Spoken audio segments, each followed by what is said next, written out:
If you don't have self-confidence, here's what you have. You have a really bad reputation with yourself. You have built a habit of not keeping the promises you make to yourself. We've all heard this before. You need to believe and know that you're one decision, one relationship, one meeting, one book, one thought, one something away from a completely different life. Here's how I built what I would call almost superhuman confidence in spite of my insecurity. Think about that. Superhuman confidence in spite of my insecurity. It's an effort play. If you don't have self-confidence, you've never kept the promises you make to yourself. Check that box. If you have self-confidence, you've started to keep the promises you make to yourself. If you want to have superhuman self-confidence, you keep the promises you make to yourself and one more. So if I'm going to get up and I'm going to work out, I'm going to do 10 reps in the gym, I do one more. Wow. If I'm going to do 45 minutes on the treadmill, I do one more. If I want to make 10 contacts in a day, I do that and one more. If I'm going to tell my daughter I love her every day, I'm going to do that and one more. Because in life, we don't get our goals, we get our standards long term. And so if your standard is one more, what starts to happen is you go, I'm willing to do things other people aren't willing to do. And I combine that I have great faith, great associations, and I intend to help people. This is a formula to build wonderful self-confidence and never lack humility when you have it. Never link your confidence to your ability. If it's predicated on your abilities or your achievements, you're always going to be chasing it. But if you link your confidence to your intentions, man, you have beautiful intentions. And that is something I knew about me. I know I have a good heart. And all of us, we run around carrying these bags of, I'm not qualified because I made this mistake. I had this bankruptcy. This relationship didn't work. I did this thing you don't know about. I'm so ashamed of. And that's why you're qualified. That's the thing that qualifies you. Yeah. The humanness in you. You are the only human being with your combination of gifts that you were given, whatever they are, and your experience. And real human beings help real human beings by being vulnerable and transparent, saying, I know where you are. I've messed up worse. I've made greater mistakes. I felt more. I know that depression. I know that anxiety. I know that shame. I know what that feels like. You're one away, one relationship, one meeting, one person, one thought away from changing your life.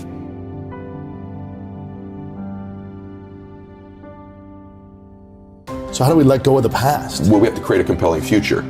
In other words, you're not going to let go of one thing until you've grabbed onto the next. So you have to create a new future. You have to create a future in it. And by the way, it's okay that you don't believe all of it initially, as long as it becomes repetitive and we begin to take steps towards it, right? So for me, I still have stuff from my past. There's still a little part of me that doesn't want to be broke. There's still a little bit of fear. But you're not broke. Yeah, but you've interviewed some of the most successful actors and entertainers, so have I. And you get them privately, and sometimes on your show they go, you afraid it's going to go away? They go, yeah, I am. That's why I work so hard. So there's an element of that that's okay. It's creating this vision for your life that's compelling. Can you survive the temporary? And if you can survive the temporary, it says on the other side of temporary pain, you get introduced to your other self. And that other self produces that other life. And so here's what happens for most of us. We think everything's permanent. And because we think it's permanent, we make permanent decisions based on temporary conditions. Even our bodies, other than our souls, are temporary. But if your body isn't permanent, your problem isn't, your pain isn't, you need to create a different relationship with pain in your life. For most people, their relationship with the pain and the inconvenience is to avoid it. Avoid as So much if you as could but if you could say to yourself, on the other side of this is this other self. The hardest working you've ever been, the most crazy focused you've ever been, was the happiest you've ever been in your life. And the truth of the matter is that most of you don't understand the effort, the time, the focus, the obsessiveness that's required to do something great with your life. But you have to get great, and you have to be intentional, you have to be obsessive. I know what you put into this. I know what the time is. I know what the relentless pace is. I know what the focus is. I know what you think about. I know this has to be something that's just infectious, and when people get around you, it emanates, and there's an energy, and there's like, this person's just going to will this to happen. Right. I think just most people dramatically underestimate the amount of obsessive, crazy, relentless focus it takes to be great at something. Yes. And then they go, whoa, I don't want to be that out of balance or control. Then you don't want to be great.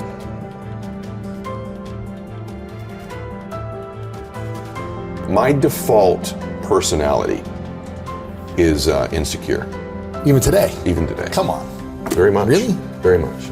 How is that default? You wake up and you say, I'm a nobody, or what? What's the I story? lack this, I'm fooling everybody. Really? If they really knew, I've always tried to disqualify myself. I was bullied as a kid. My dad was an alcoholic. I wasn't a real big guy. I disqualify myself because, the truth is that maybe for a while, everything that I got that was love when I was a child only came when I achieved something. I wasn't good in school. The only thing I was good at was sports. So my default is tons of insecurity. I love to beat myself up with mistakes I've made. I did this, I did that, I should have done this, I didn't do that. And I've always thought these mistakes, these weaknesses of mine, disqualify me from being happy or helping people. The confidence part is the thing I'm always going to have to work on. Even today, even with all the success and the massive show and the big businesses and all the homes and everything that people see. Yeah. What else do you need though to feel more confident? I don't need other things. It's an internal game. The stuff is really fleeting and temporary. So it's not stuff. What needs to happen for me is that I'm most confident when I'm living in my intention, which is to serve. Like, that's a beautiful expression of a man. A real man is capable of real love. Yeah. That's a sign of real strength. And what we do is we gravitate towards the familiar emotions in our life, even if they're not ones that serve us. And I don't think there's negative or positive emotions. I say this in the book. There just are. Yes. Fear isn't negative. Fear in abundance is negative. Some frustration, some anger is appropriate. It's to the dosage level. And we get these 4 or 5 of them. For me, some chaos is okay. It's fun. It's exciting. It's exhilarating, right? But getting it every day, every week, every month, all the time, chaos is my gateway emotion to the ones I don't want. Chaos gives me stress. Chaos gives me anger. Chaos gives me frustration. Chaos gives me fear.